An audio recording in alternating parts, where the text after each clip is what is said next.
প্যারিসে এক সড়ক দুর্ঘটনায় ১৯৯৭ সালের আগস্টে মৃত্যু হয় বিশ্বজুড়ে জনপ্রিয় রাজবধূ প্রিন্সেস ডায়ানার।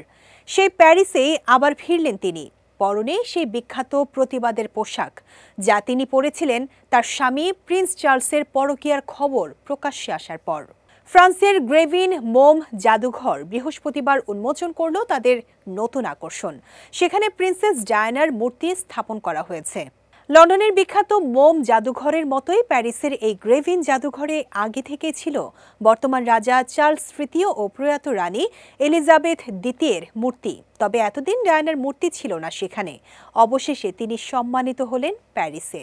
ডায়ানাকে এখানে দেখানো হয়েছে কালো রঙের সেই খ্যাতিমান গাউনে যা তৈরি করেছিলেন পোশাক শিল্পী ক্রিস্টিনা স্টাম্বোলিয়ান। ১৯৯৪ সালে বিবাহ বিচ্ছেদ নিয়ে তুমুল আলোড়নের সময় এই পোশাক পরে এক অনুষ্ঠানে হাজির হয়েছিলেন ডায়ানা। সেদিনই প্রচারিত এক সাক্ষাৎকারে চার্লস স্বীকার করেন তিনি ডায়ানার প্রতি বিশ্বস্ত ছিলেন না। জাদুঘর কর্তৃপক্ষ জানিয়েছে প্যারিসে তার মর্মান্তিক মৃত্যুর প্রায় ২৮ বছর পরও ডায়ানা এখনও বিশ্ব সংস্কৃতির অন্যতম প্রভাবশালী চরিত্র। তার পোশাক রুচি, মানবিকতা ও স্বাধীনচেতা ব্যক্তিত্ব এখনও মানুষকে আকর্ষণ করে। আমরা তাকে সম্মান জানাতেই উদ্যোগটি নিয়েছি।